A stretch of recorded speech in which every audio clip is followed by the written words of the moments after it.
Why do you keep having the same dream over and over? You know the one.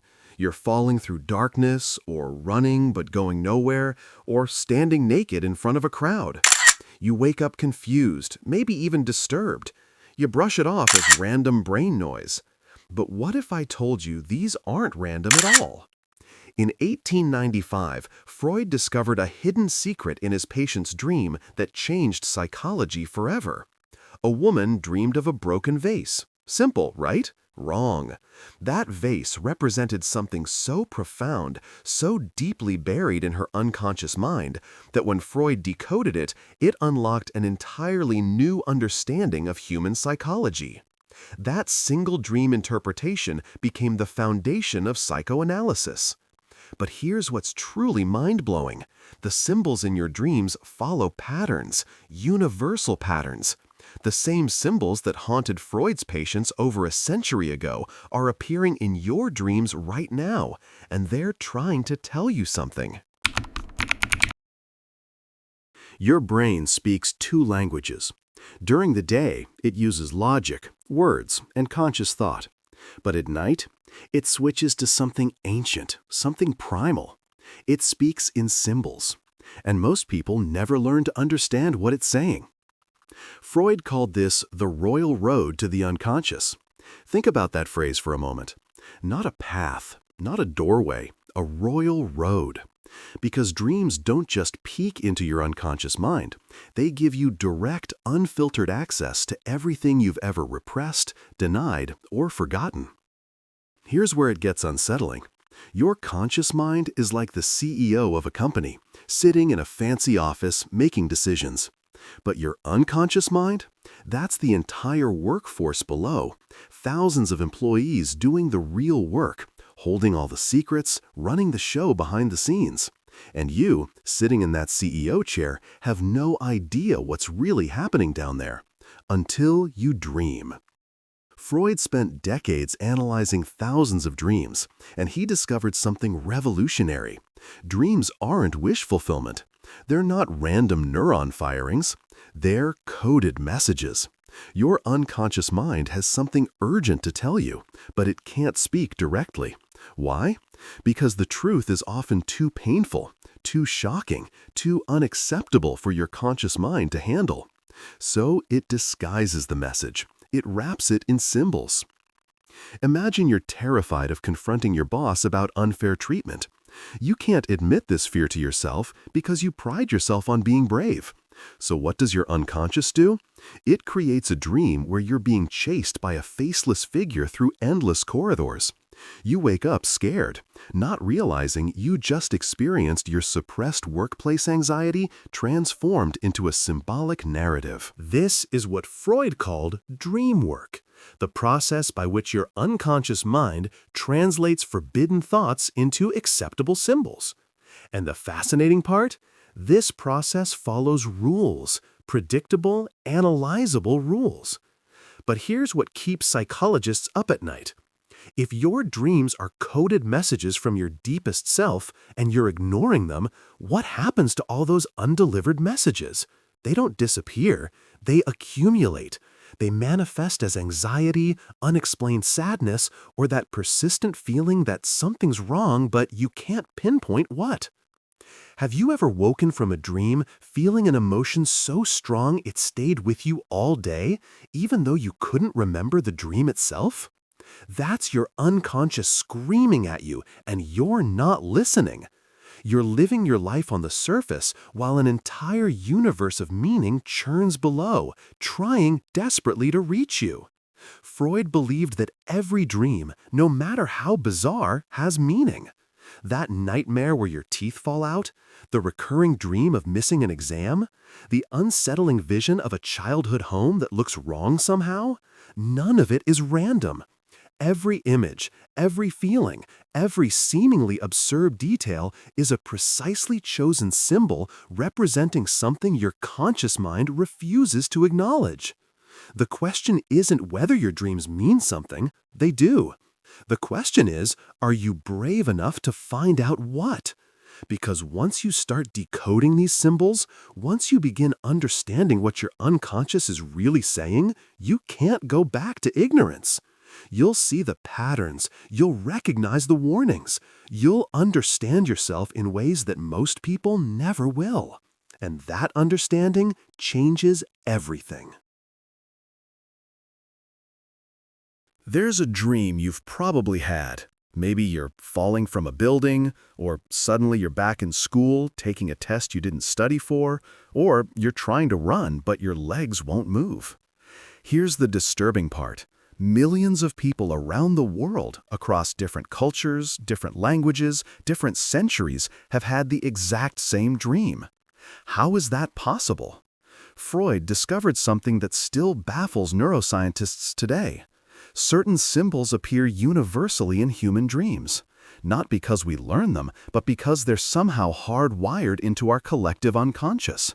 It's as if humanity shares a secret symbolic language that activates only when we sleep. Let's start with the most common one, falling.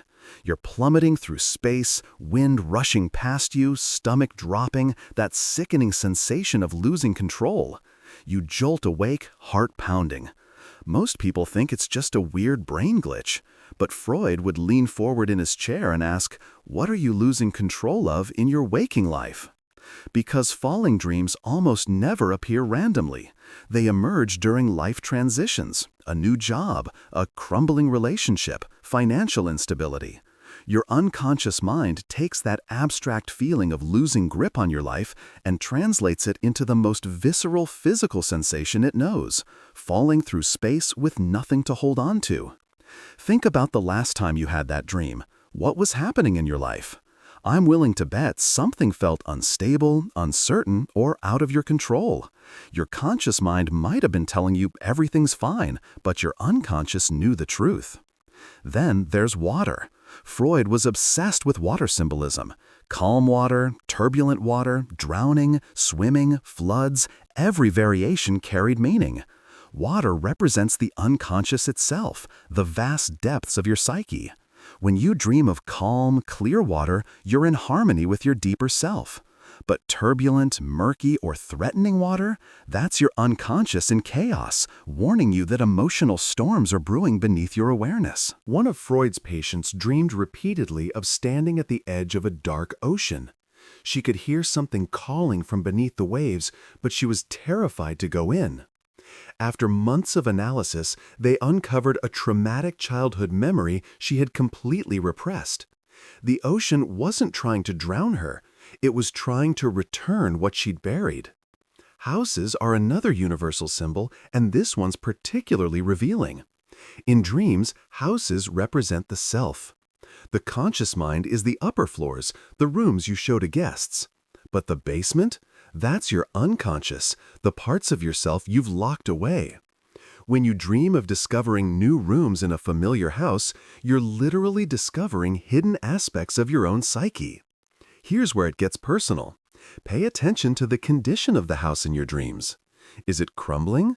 Your sense of self might be deteriorating. Is it haunted? You're being troubled by unresolved past experiences. Are you locked out? You've lost touch with your authentic self. Nakedness in public dreams reveal your fear of exposure, of having your true self seen and judged. Being chaste represents running from aspects of yourself you don't want to confront. Missing transportation symbolizes missed opportunities or fear of being left behind in life. But the symbol that fascinated Freud most was death. Not because he was morbid, but because death in dreams almost never means actual death. It represents transformation, endings, the death of old identities. When you dream someone dies, ask yourself, what aspect of your relationship with that person, or what part of yourself they represent, is ending or needs to end? These symbols aren't mystical. They're your brain's efficient way of processing complex emotions and experiences your conscious mind struggles to articulate. And once you start recognizing them, your dreams transform from random chaos into a coherent narrative about your inner life.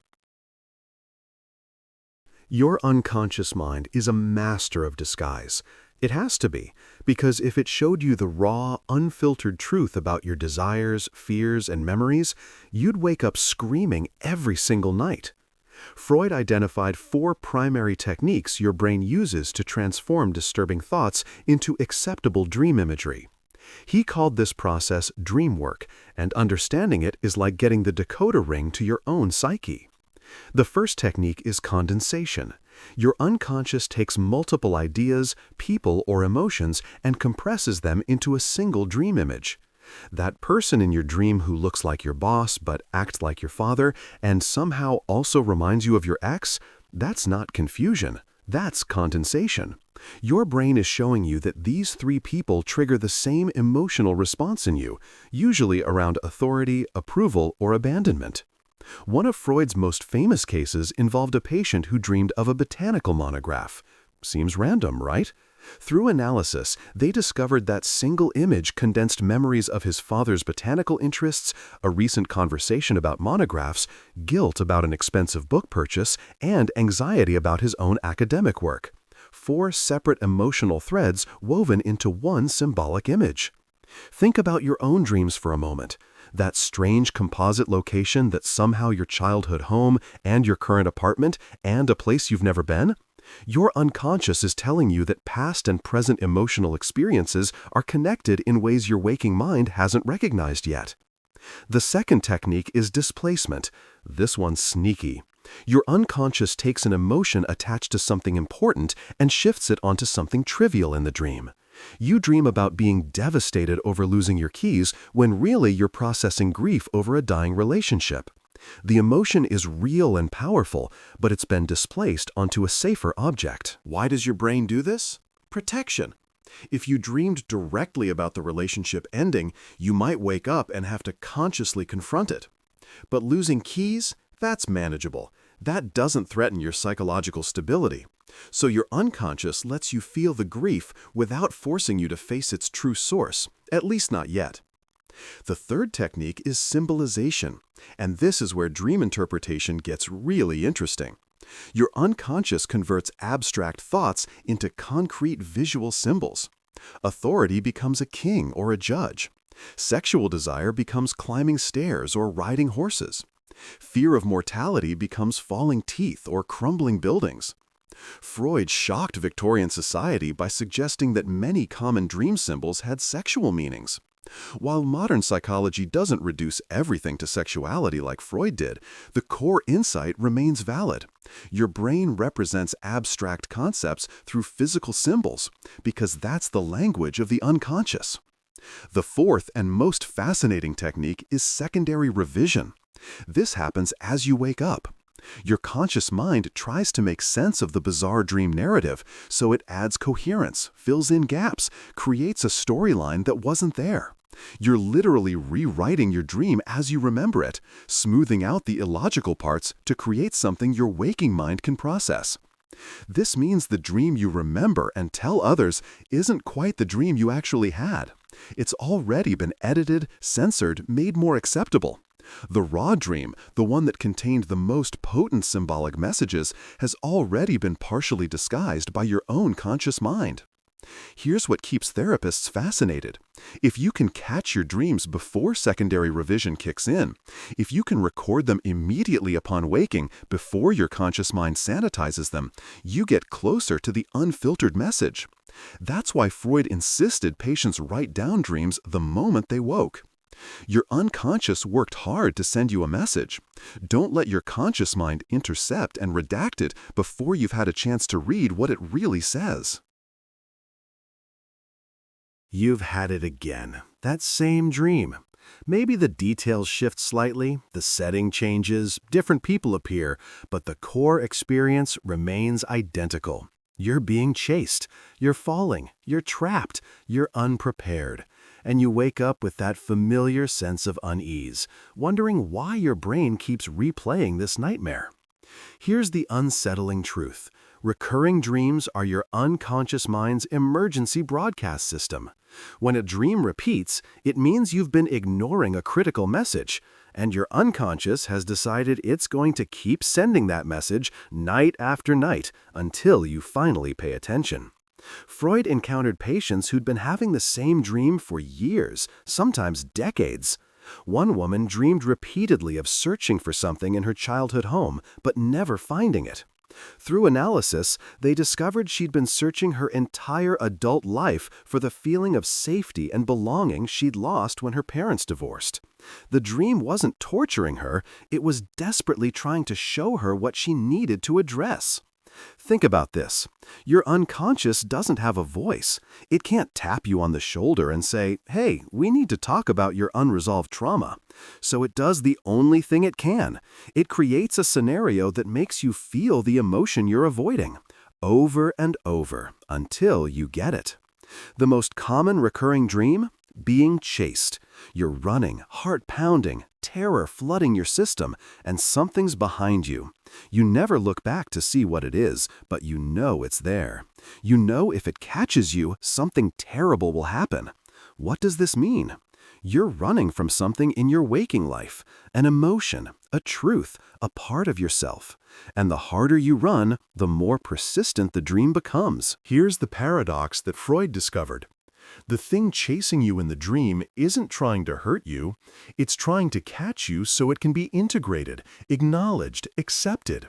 That's why the dream repeats, because you keep running instead of turning around to face what's pursuing you. Exam dreams are another persistent visitor. You're back in school, there's a test you didn't know about, you haven't studied, you're gonna fail. Even people who graduated decades ago still have this dream. Why? Because it's not really about school. It's about feeling unprepared for life's tests, inadequate, judged, about to be exposed as not good enough. If you're having this dream regularly, ask yourself, where in your life do you feel like an imposter? Where are you terrified of being tested and found lacking? Your unconscious is highlighting your deepest insecurity, not to torture you, but to say, this needs healing. Then there's the teeth falling out dream. You're talking and suddenly you feel your teeth loosening. One falls out, then another. You're panicking, trying to hold them in your mouth, but they keep falling. This dream appears during major life transitions and often relates to feelings of powerlessness, loss of control, or fear of aging and mortality. Freud would ask, what are you losing grip on? What feels like it's falling apart? What do you feel powerless to stop? The key insight about recurring dreams is this. They're not random torture, they're increasingly urgent attempts at communication. Your unconscious has identified something critical that needs your attention, and it's escalating the urgency until you respond. But here's what most people never realize. The moment you genuinely acknowledge and address the underlying issue, the recurring dream stops. Not gradually, suddenly, because its job is done. The message was delivered and received.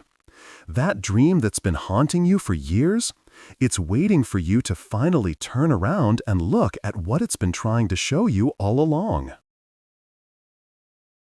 So, you understand the theory. You know dreams are coded messages.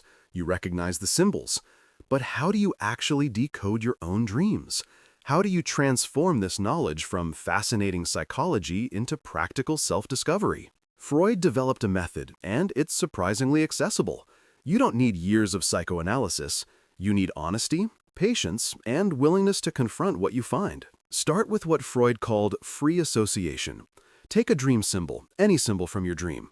Let's say you dreamed about a red door. Don't analyze it intellectually.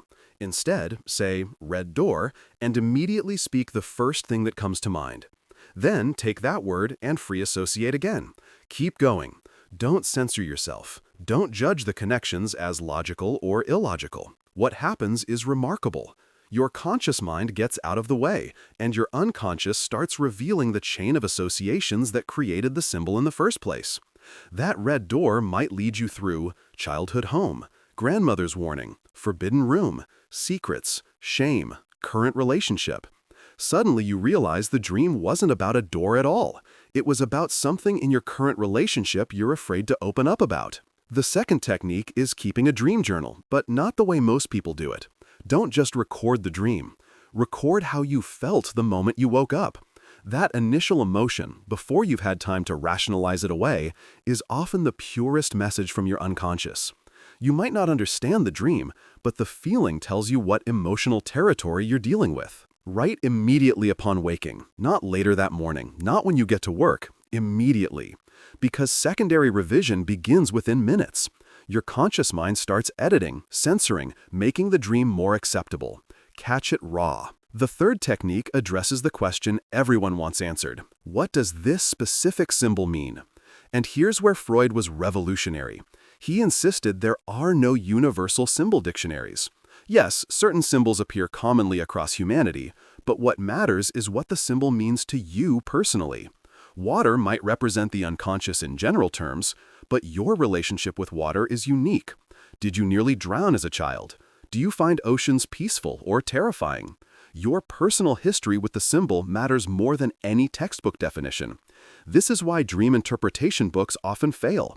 They give generic meanings to symbols that carry intensely personal significance. So when you encounter a symbol in your dream, ask yourself, what's my first memory of this thing? What emotion does it trigger?